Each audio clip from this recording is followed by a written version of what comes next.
자, 신명기 14장 1절 2절 한번 읽어보세요. 너희는 너희 하나님 여호와의 자녀니 죽은 자를 위하여 자기 몸을 베지 말며 눈썹 사이 이마 위에 털을 밀지 말라. 너는 너희 하나님 여호와의 성민이라. 여호와께서 지상 만민 중에서 너를 택하여 자기의 기업의 백성을 삼으셨느니라. 사람들은 이제 성경에서 가장 중요한 요절이 뭐냐 이렇게 얘기를 하면 대부분 그렇게 얘기합니다. 요한복음 3장 16절이요 이런. 나도 주일학교 때 배웠습니다. 그 담임 반사라 그러죠. 반사가 성경의 요절이 요한복음 3장 16절이라고. 사람들에게는 자기가 구원을 받는 게 중요하거든요. 그러니까. 그러나 하나님 편에서 보면 성경 전체 핵심어는요. 신명기 6장 5절이라고 그랬습니다. 그게 하나님께서 가장 요구하시는 인간의 가장 바라는 핵심이 그거예요. 그게 이루어지기 위해서 구원도 받는 거예요. 궁극적인 목적은 그게 목적인데 그러려면 이제 그 구원을 받아야 되거든요. 죄인의 예배는 그분이 받기가 불편한 것입니다. 그 신명기 6장 5절을 한번 읽어보세요. 너는 마음을 다하고 성품을 다하고 힘을 다하여 내 하나님 여호와를 사랑하라. 네, 이게 요절인 거예요. 하나님 편에서 본 요절입니다. 그래서 이게 주일학교 때 가르쳐 줘야 돼요. 그 사람 편에서는 뭐 요한복음 3장 16절이 뭐 중요한지 모르겠지만 하나님 편에서 가장 중요한 요절은 이거다. 이렇게 하면 애들이 생각이 달라집니다. 아, 그렇구나. 내가 받는 것만 자꾸 위주로 하지 말고 내가 구원받는 게 최고야. 뭐 이렇게만 배워놓으니까 그게 해결되고 나면 그 다음부터 목표를 잃는 거죠. 그래서 그게 궁극적인 목적이 아니고 그건 하나의 과정이고 정말 궁극적인 목적은 마음을 다하고 내 성품을 다하고 힘을 다해서 하나님 여호와를 사랑하는 거다. 이게 근본 목적이다. 이렇게 가르쳐 줬으면 어려서부터. 사람들은 뭐 구원 자체에 목적이 있는지 모르겠습니다만 그러나 하나님께서는 그 구원받은 사람들이 하나님을 사랑하는 마음으로 또 그분께 예배 성공하는 거 그게 관심사예요. 그분의 관심사가 뭔지를 알아야지.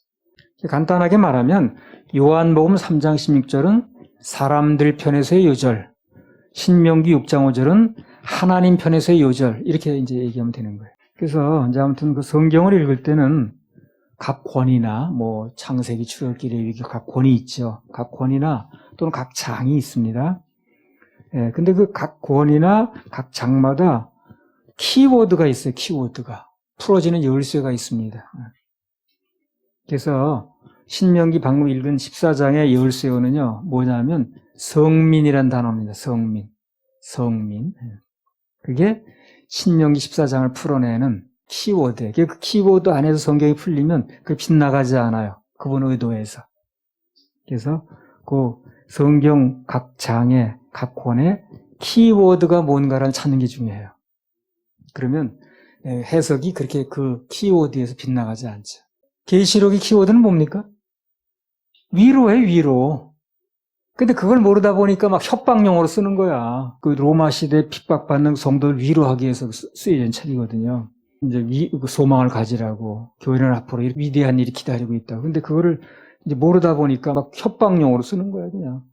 그래서 신명기 14장의 열쇠어는 성민이란 단어예요, 성민.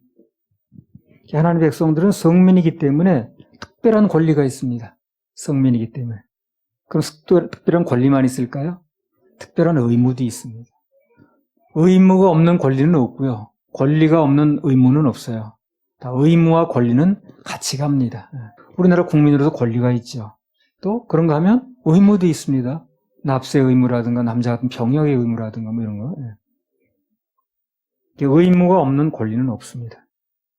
그래서 대한민국 국민으로서 권리를 누리려면 뭐 4대 의무라고 그러던가요? 방의 의무, 납세 의무, 뭐 교육의 의무, 근로의 의무 이렇게 이제 의무가 있는데 같은 맥락에서 하나님 백성들도 그분의 성문이기 때문에 의무가 있을까요? 있습니다. 있어요.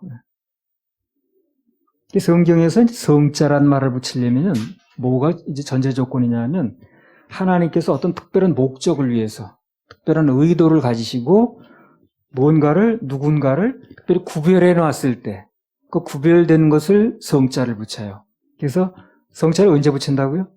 하나님께서 뭔가 쓰시려고 또 누군가를 또 뭐 일에 쓰시려고 예비하셨을 때 따로 세르팟 구별해 놓으셨을 때 그때 성자를 붙인다는 거예요. 간단히 말하면 구별됐다 그런 뜻이에요. 그래서 성도라고 한다면 수많은 사람 중에서 지구상에 사람이 많잖아요. 그 수많은 사람 중에서 하나님께 특별히 당신께서 예배를 받으시려고 세상 사람이 다 예배 드리는 게 아니잖아요. 어떤 사람은 돈에 예배를 드리고 권력에 예배 드리고 하지 않습니까? 그래서 하나님께서 예배를 받으시려고 그 수많은 무리 중에서 특별하게 구별해 놓은 무리가 성도예요, 성도. 그 성도는 뭘 해야 되는 거예요? 예배 드려야 되는 거예요. 그걸 목적으로 구별해 놓은 사람들이기 때문에. 뭐 돈 버는 목적으로 구별해 놨다라든가, 무슨 어디 뭐 출세하는 목적, 뭐 여러 가지 있겠습니다만, 뭐 군대는 뭐 전쟁하는 목적이라든가. 그래서 그런 목적으로 불러놨으면 그 목적이 맞게 해야 되듯이, 우리 성도라고 한다면 예배를 받으시려고 특별히 구별해 놓은 무리라. 성도란 이름이 붙으려면 그 일을 하려면 반드시 예배가 성공해야 되는 거예요. 그러니까 예배에 성공하지 않으면 부를 때 그냥 어쩔 수 없이 성도라고 부르긴 합니다만 그 사람은 성도가 아닌 거예요, 엄격히 말하면. 뭐 마땅한 이름이 없어. 그래서 성도들이 부르긴 합니다만 성도라고 엄격히 성립이 되려면 하나님이 인정하시는 성도가 되려면 예배에 성공해야 됩니다. 그 목적을 위해서 구별해 놓은 무리니까. 그래서 그 목적을 위해서 구별되려다 보니까 구원도 받아야 되는 거예요. 궁극적인 목적이 구원이 목적이 아닌 거예요. 하나님 편에서 보면 구원을 해서 뭘 하느냐, 그 사람한테 예배를 받겠다는 거거든요. 예배로 연결돼야 되는데 그걸 모르다 보니까 그냥 뭐 구원 받으면 다 끝나는 줄 아는 거예요. 절대 그렇지 않습니다. 성도라고 하면 그런 목적으로 구별된 무리이기 때문에 반드시 의무적으로 예배에 성공해야 됩니다. 선택의 여지가 있는 게 아니에요. 그럼 성전은 또 뭐예요, 성전? 하나님께서 예배를 받으시려는 장소가 있어야 될 거 아닌가요? 그래서 예배를 받으시려고 특별히 구별해 놓은 장소가 성전인 거예요. 그러니까 뭐 이스라엘 사람들 뭐 자기네 뭐 짓는 그것만 성전이 아니라 지금 오늘날도 이게 예배 드린 장소로 구별되면 그때는 성자를 붙이는 거예요. 또는 뭐 주예전, 뭐 성전 이런 뭐 용어를 붙이게 되는 겁니다. 그럼 성물은 또 뭐예요, 성물은? 하나님께서 특별히 쓰시려고 구별해놓은 물건이 되는 거예요. 그러면 뭐 이게 뭐 이런 게 뭐 어디 갖다 놓으면 이게 시계겠죠. 근데 예배에 필요한 물건이 되면 이게 성물이 되는 거예요. 그러니까 일반적으로 있을 땐 그냥 일반 물건이 맞는데 예배에 쓰려고 구별되면 그때부터 그것은 성물이 되는 거예요. 그럼 취급도 달리해야죠. 취급도 달리해야 됩니다. 그냥 일반적으로 뭐 다이소 가면 사는 건데 이렇게 생각할 게 아닌 거예요. 그런 물건이라 할지라도 예배에 필요해서 구별해 놓으면 그때부터는 성물이 되는 거예요. 성자가 왜 붙인다고요? 구별됐다는 뜻이라니까요. 그래서 성도가 되려면 구별된 삶을 사는 게 당연한 겁니다. 그 세상 사는 대로 그냥 멋대로 살고 같이 살고 먹을 거 다 같이 먹고 그런 성도가 될 수 없는 거예요. 성도는 굽이 갈라져야 된다고 그러잖아요. 굽이 갈라져야. 그래서 성도는 구별된 것을 이제 핵심 조건으로 하는 거예요. 성도의 생활을 하려면 구별이 이제 해야 되니까 좀 공격을 받죠. 세상 똑같이 해주면 괜찮은데 그들 하는 건 난 안 한다 그러고 빠진다 그러고 안 먹는다 그러고 안 간다 그러고 그러니까 공격을 받는 거예요. 당연한 겁니다. 내가 성도라는 것이 증명되는 거예요, 그게. 근데 1년 내내 나는 아무 공격도 안 받아. 너는 아주 나하고 잘 어울린다. 그건 그 사람이 성도를 사는 게 아니에요. 좀 아시기 바랍니다. 뭐 주위 사람이 친구들이 나 전혀 공격도 안 해. 너 어제 아주 그냥 나하고 잘 어울린다 이렇게 하면 그것은 그 사람하고 잘 어울리는지 몰라도 성도의 삶은 아닌 거야. 그래서 성이란 말이 붙으려면 무조건 구별돼야 된다는 거예요. 성물도 구별된 물건, 성전도 구별된 장소, 성도도 구별된 무리. 그래서 구별되게 되면 그때부터 구별된 삶을 살아야 되는 거예요. 물건도 구별되면 그때부터 구별된 취급을 받아야 되는 거고. 그래서 하나님께 쓰시려고 특별히 구별한 물건이 성물이기 때문에 성물은 귀하게 다뤄야 됩니다. 그래서 뭐 저런 거 막 떨어뜨리고 애들이 그러면 아주 엄중하게 얘기를 해야 됩니다. 그건 중요한 교육이 되는 거예요. 그래서 아이들 머릿속에 이거 성전에 구별된 물건은 조심해서 다뤄야 되는구나. 함부로 하면 안 되는구나 하는 걸 인식을 시켜줘야 돼요. 그리고 내 자신이 구별된 성도면 내 자신이 또 조심해야 되고. 난 구별된, 내가 내게 아니에요. 하나님께서 나를 쓰시려고, 받으시려고 구별해 놓은 거예요. 그냥 그분 거예요, 그분 거. 뭐 내가 내 건 줄 알고 막 그냥 먹고 마시고 할 일이 아니라, 갔다 들이부을 일이 아닙니다. 이런 게 이제 어려서부터 습관이 돼야 되는 거예요. 안 그러면 커서 그냥 막 먹지 못할 것 들이붓고 막 그러잖아요. 아무튼 성민은 하나님께 특별히 구별된 사람들이기 때문에 그분께서 요구하시는 특별한 의무가 있다는 거예요. 그래서 오늘 본문이 신명기 14장은 성민들의 특별한 구별과 그거에 대한 성민들에 대한 의무가 뭐냐, 이제 그거에 대해서 말씀하시는 겁니다. 성민은 구별되면 하나님께서 무슨 의무를 부과하느냐, 특별한 권리도 있지만, 남들이 못 갖는 권리도 있지만, 그러나 특별한 의무가 있는데 그 의무가 뭐냐 하는 게 이제 신명기 14장에 나오는 겁니다. 그래서 이제 구체적인 내용으로 들어가면 14장 1절에서는 뭘 얘기를 하냐면요, 사람이 죽었을 때 하나님의 성민들은 어떻게 구별된 행동을 할 것인가. 사람이 죽죠, 일반적으로. 그러면 이 하나님의 백성들은 어떤 태도를 취해야 되냐는 거야. 사람의 죽음에 대해서. 뭐 이런 거. 그리고 3절부터 21절까지는 길게 나왔는데요. 긴 얘기가 그거예요. 먹는 음식을 어떻게 구별할 것인가. 하나님의 성도는, 구별된 사람들은 이 먹는 음식 문제를 어떻게 할 것인가. 무슨 의무가 있는가 하는 걸 또 말씀하시는 거예요. 그래서 3절부터 21절까지는 먹는 음식 문제를 어떻게 구별할 것인가 하는 얘기고요. 그 다음에 22절부터 마지막 절까지는 하나님께 대한 드림의 문제를 어떻게 구별할 것인가. 국민들 납세의 의무가 있죠. 그래서 우리 성도는 하나님께 드림의 의무가 있는 거예요. 이걸 어떻게 구별할 것인가 하는 얘기를 또 마지막에 기록을 해놨습니다. 그래서 이 세 가지가 하나님께서 보실 때 당신의 백성들이 기본적으로 해야 될 의무들이라는 거예요. 그래서 이런 문제를 가지고 주님께서 오늘을 사는 우리들에게 무슨 말씀을 주실 것인가, 거기에 한번 귀를 기울여 보십시다. 할렐루야, 우리 하나님 박수. 자, 신명기 14장 1절. 너희는 너희 하나님 여호와의 자녀니 죽은 자를 위하여 자기 몸을 베지 말며 눈썹 사이 이마 위에 털을 밀지 말라. 그래서 여기 하나님께서 하나님의 성민들이 구별된 행동을 해야 된다 하는 걸 말씀하시면서 제일 먼저 죽은 자 문제를 꺼냈어요. 죽은 자. 왜 그럴까요? 중요하니까. 제일 먼저 의무를 말씀하시면서 이 죽은 자 문제를 꺼냈다니까요. 그래서 이 문제를 놓고 우선 결론부터 얘기를 한다면, 산 사람이 죽은 사람을 위해서 할 일은 아무것도 없습니다. 전혀 할 일이 없어요. 살아있는 사람이 살아있을 때 얘기를 할 수 있지만, 결정케 할 수 있지만, 일단 그 사람이 죽으면 산 사람이 죽은 사람을 위해서 할 일은 전혀 없습니다. 하나님은 하실 일이 있어요. 심판도 하시고, 또 천국으로 인도도 하시고, 죽은다면 하나님이 하실 일이 많은지 모르지만, 산 사람이 죽은 사람을 위해서 할 일은 전혀 없습니다. 그러면 세상에서 산 사람들이 죽은 사람들 위해서 한다는 대표적인 케이스가 뭡니까? 제사죠. 제사인데. 그러니까 산 사람이 죽은 사람을 위해서 할 일은 전혀 없는데, 이 세상에 살면서 보면 산 사람들이 죽은 사람을 위해서 한다는 대표적인 케이스가 제사인 거예요. 아주 대표적으로 그걸 합니다.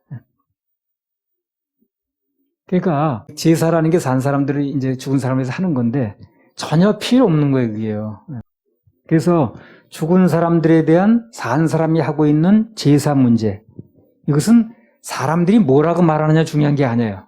하나님이 그거에 대해서 뭐라고 말씀하시는 거예요. 이게 중요합니다. 교회는 그걸 얘기를 해주는 거예요. 세상 사람들이 그 조상에 대한 건데, 우리나라 전통인데, 어쩌고 저쩌고, 이게 중요한 게 아니에요. 사람들 그게 중요하더라고. 근데 그게 중요한 게 아니고, 하나님이 그거에 대해서 뭐라고 말씀하시는가. 우린 그게 중요하다는 거예요. 그래서 우리 이제 그동안 그 죽은 사람에 대한 제사에 대해서 여러 번 얘기를 했습니다. 하나님의 말씀이 뭔가, 하나님 그거에 대해서 어떻게 생각하고 계시는가에 대해서. 그러면 성경은 죽은 사람의 제사 문제에 대해서 어떻게 말씀하시는가, 이미 다 알고 있는 거지만 정리하는 차원에서 다시 한번 보고 넘어갑니다. 신명기 6장 5절. 너는 마음을 다하고 성품을 다하고 힘을 다하여 내 하나님 여호와를 사랑하라. 앞서 신명기 6장 5절이 성경 전체 요절이라고 그랬습니다. 그래서 인간은 원래 본분이 선택이 하는 게 아니라 본분이 하나님을 사랑하고 그분에게 경외감을 표하는 게 원칙이에요. 인간의 본분입니다. 본분. 그 전도서에 나오잖아요. 하나님 경외하는 게 인간의 본분이라고. 그거는 인간이라면 누구나 본분이에요. 어떤 사람은 기고 어떤 사람은 아니고 그런 게 아니에요. 모든 인간, 고양이가 아니라면 모든 인간은 다 하나님 경외하는 게 본분입니다. 김성한테는 요구하지 않아요. 근데 인간에게는 그걸 요구. 왜? 영이니까. 그래서 사랑을 하는 것이 최고의 그 본분인데 그 사랑을 표현하는 최고의식이 예배라니까요. 예배가 무슨 뜻이냐면요. 엎드려 절한다는 거예요. 원래 어원이. 그래서 뭐 실제 절하지 않더라도 절하는 마음으로 하는 겁니다. 예배를. 그래서 절은 어디만 해야 되는 거예요? 하나님께만 해야 되는 거예요. 예배가 절한다는 뜻이기 때문에 그래서 절은 하나님께만 해야 되는 거예요. 이 절이 예배받는 거기 때문에 우리 사람들이 잘 인식을 못하는데 영적인 세계에서는 절이 굉장히 중요합니다. 그래서 귀신들도 어떻게든 절 받으려고 하는 거야. 귀신이 음식만으로도 먹습니까? 돈 준다고 귀신이 써요? 아니에요. 그들 절 받는 게 중요한 거예요. 하나님은 어떻습니까? 음식 잡숴요? 돈 넣고 씁니까? 그분들 절 받는 게 중요한 거예요. 그러니까 우리가 누구한테 절을 하느냐가 중요한 거예요. 영적인 세계에서는. 근데 절이 예배라니까요. 자, 마태복음 4장 8절 9절. 마귀가 또 그를 데리고 지극히 높은 산으로 가서 천하만국과 그 영광을 보여 가로되 만일 내게 엎드려 경배하면 이 모든 것을 내게 주리라. 그럼 이 마귀의 말 속에 모든 것을 최고 가치가 뭐냐는 게 나왔어요. 그죠? 온 천하 만물을 다 줄 수 있다는 거예요. 뭐만 하지만. 절만 해주면. 그러니까 예배 한 번 받는 게 온 천하보다 귀한 거예요, 그게. 절 한 번 받는 게. 영적인 세계에서는. 그리고 온 천하를 다 주겠다는 거야. 다 넘겨주겠다는 거야. 대신 절 한 번 하라는 거야.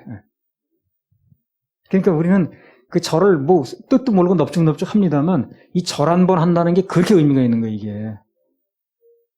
그러니까 이 죽은 사람한테 제사한다고 그래 절을 하게 되면 그 큰 문제가 돼버린 거예요, 그게. 잘 몰라서 그런 거지. 마귀가 또 그를 데리고 지극히 높은 산으로 가서 천하만국과 영광을 보여주며. 그래서 이 마귀에게 절한 사람이 세상에서 출세하는 사람 많아요. 근데 우린 또 그 부러워해.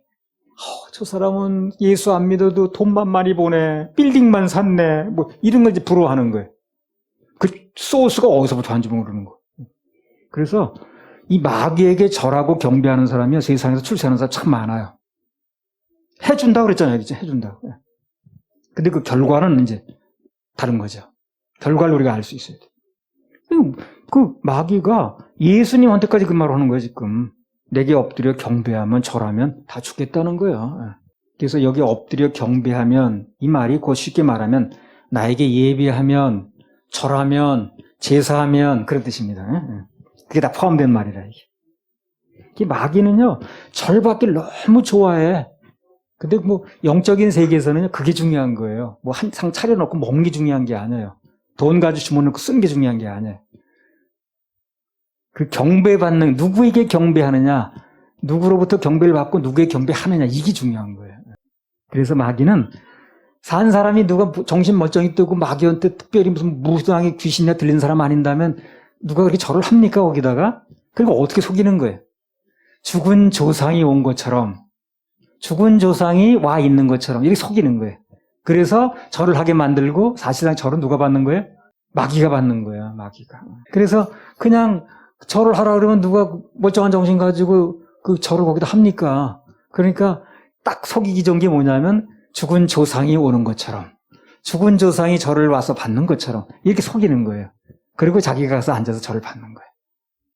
그게 성경에 나왔잖아요. 절하는 게 귀신과 교제하는 거라고 딱 나오잖아요. 고린도서에.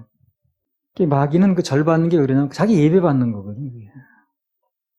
그게 해준다면 세상 모든 걸 넘겨줄 수도 있다는 거예요. 그래서 거기에 속은 사람들이 세상에 돈도 많이 벌고요. 마귀 경배하다가 뭐 돈도 많이 벌고 또 어떻게 보다 보면 무슨 뭐 출세도 하고 그래요. 그 창세기 6장에 보세요.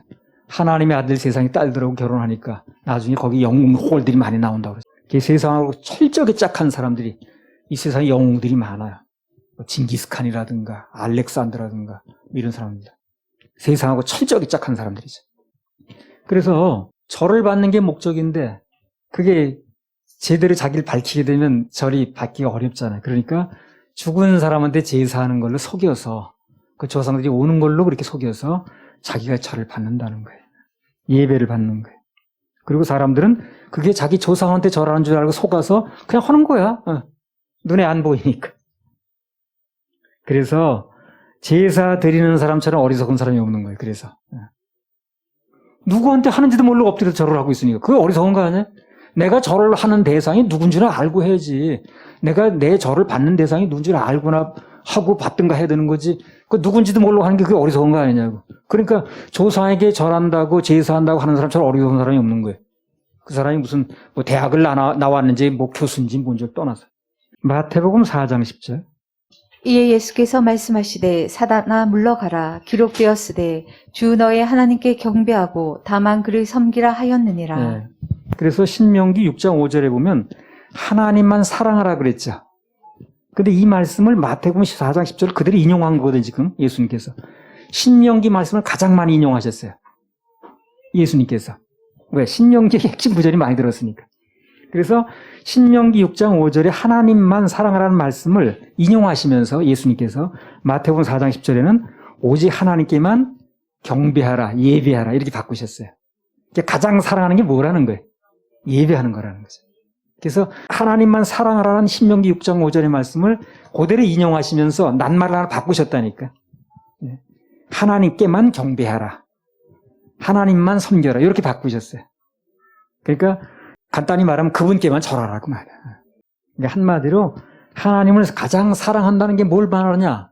하나님 사랑합니다. 주님 사랑해요. 주님 사랑해요. 뭘 사랑하느냐? 가장 사랑하는 게 그분께만 절하는 거예요. 그분께만 예배하는 겁니다. 세상에 마음 뺏기지 않고 또 뭐 세상 것 내 마음에 자꾸 들이지 말고 그것 때문에 낙심하거나 절망하지도 말고 그것 때문에 막 공중에 뜨지도 말고 오직 그분께만 마음 들이고 절하는 게 그게 가장 사랑하는 거라. 대상이 누가 됐든 간에 무엇이 됐든 간에 경배의 의미가 포함되어 있는 절은 하나님 말고는 해서는 안 됩니다. 그 경배의 의미가 포함되어 있으면 하나님 외에는 절대 절하면 안 됩니다. 물론 산 사람끼리 위로하는 인사차하는 절도 있어요. 그건 뭐 인사라고 보면 되겠어요. 뭐 그건 크게 뭐 지장은 안 되긴 합니다만 산 사람끼리 하는 뭐 경배가 아니고 산 사람끼리 뭐 인사 차원에서 하는 절도 있어요. 며느리가 어디 신혼여행 갔다 시아버지한테 절도 하고 뭐 그런 것도 있더라고요. 세배도 하고 또 상가에 가면 상주에게 뭐 절도 하고 그러잖아요. 그거는 인사나 위로의 뜻이지 상주를 경배해서 하는 게 아니에요. 그렇죠? 상주님 경배드립니다. 그래서 인사하는 게 아니죠. 그냥 인사야 그야말로. 그러나 인사치레를 할지라도 경배의 의미가 조금 들어가 있으면 하면 된다 안 된다? 안 되는 겁니다. 아주 정말 철저히 구별을 해야 돼요. 특히 관을 놓고 죽은 사람에게 할 때는 그냥 묵념만 하지 절하지 않는 게 원칙입니다. 왜 그러냐면요. 이게 이제 구별도 해야 돼. 이 죽은 사람은 인격이 없죠. 인격이 없으니까 사단이 대신 와서 앉았는 거예요. 산 사람은 인격이 있죠. 대신 앉질 못해요. 그래서 절을 해도 마귀가 대신 받질 못해. 그런데 내가 여기 앉았는데 누가 세배를 하면 나란 인격이 살아있잖아요. 나를 무시하고 귀신이 대신 절을 받지 못한다는 거예요. 그러나 죽은 사람은 인격이 없잖아요. 그러니까 대신 가서 앉았는 거야. 그리고 절을 받는 거예요. 그래서 특히 죽은 사람한테 절을 하면 안 되는 거예요. 조금이라도 그 경배의 의미가 섞이게 되면 하나님께서 굉장히 예민해 하십니다. 그런 아슬아슬한 일은 안 하는 게 좋아요. 아무튼 이 세상 사람들은 다 하나님께 제사하든가 아니면 자기 나름대로 만들어 놓은 신이 있어요. 그게 돈인지 권력인지 학벌인지 자부지간 자기의 나름대로 만들어 놓은 신이 있습니다. 다. 무신론자는 없는 거예요. 이 세상에. 완전 무신론자는 존재하지 않습니다. 이 세상에. 그 사람이 뭔가를 다 믿고 있어요.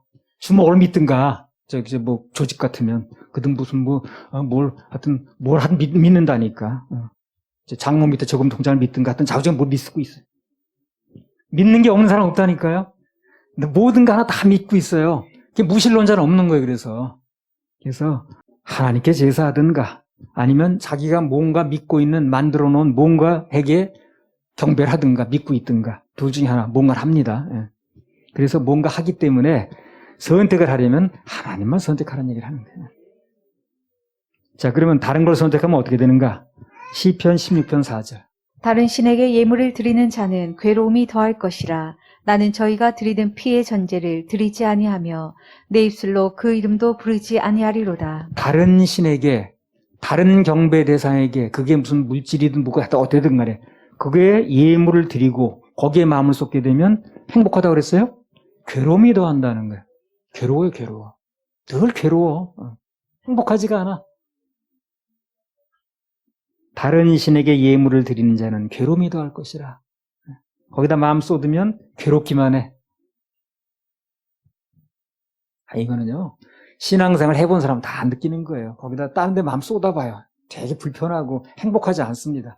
주님께만 마음을 드리면 모든 걸 다 가진 것 같고 행복합니다. 누가 됐든 간에 하나님이 아닌 다른 것에 제물을 드리고 또 예물을 심고 마음을 쏟으면 거기다 절하면 결국 그 인생이나 가정이나 자손이나 회사에 즐거움이 와요? 괴로움이 와요? 괴로움이 온다는 거예요. 제사는 그래요. 자기는 물론이고 자기 자손들 주위에도 다 안 좋은 영향을 미치는 거예요. 그게 제사가. 자기는 자녀들 조상대대로 자녀들이 조상에게 복 받기를 원한다고 하는 건데 그 반대 현상이 일어나는 거예요. 고린도전서 8장 1절 3절. 우상의 제물에 대하여는 우리가 다 지식이 있는 줄을 아나 지식은 교만하게 하며 사랑은 덕을 세우나니 만일 누구든지 무엇을 아는 줄로 생각하면 아직도 마땅히 알 것을 알지 못하는 것이요 또 누구든지 하나님을 사랑하면 이 사람은 하나님의 아시는 바 되었느니라. 우상의 제물에 대하여는 우리가 다 지식이 있는 줄 아나, 다 알고 있는 것처럼 보이나 그러나 지식은 교만하게 하며 사랑은 덕을 세우나니 그랬습니다. 그러니까 제사 문제가 뭐예요? 하느냐 안 하느냐, 즉 지식의 문제가 아니라는 거예요. 그게 지식의 문제가 아니고요. 앞서 그 신명기 6장 5절에 나왔듯이 하나님께 대한 사랑의 문제입니다. 근데 하나님도 사랑한다면 그걸 보이는 거예요. 사랑을. 그러니까 누가 됐든 간에 자기가 하나님을 사랑한다면 난 하나님 전혀 사랑하지 않습니다. 뭐 얘기할 것도 없어요. 그러나 하나님을 사랑한다고 말을 하려면 제사가 귀신에게 한다는 걸 알면서도 거기에 절하고 그 음식을 먹을 수는 없다는 겁니다. 고린도전서 10장 20절. 대저 이방인의 제사하는 것은 귀신에게 하는 것이요 하나님께 제사하는 것이 아니니 나는 너희가 귀신과 교제하는 자 되기를 원치 아니하노라. 그래요. 이 성경에 탁 답을 말씀하시는 거예요. 이방인의 제사하는 것은 귀신에게 하는 거라고 딱 얘기하잖아요. 우리는 하나님을 사랑하기 때문에 귀신과 교제하는 제사는 하지도 않고 또 알고는 그 음식을 먹지도 않습니다.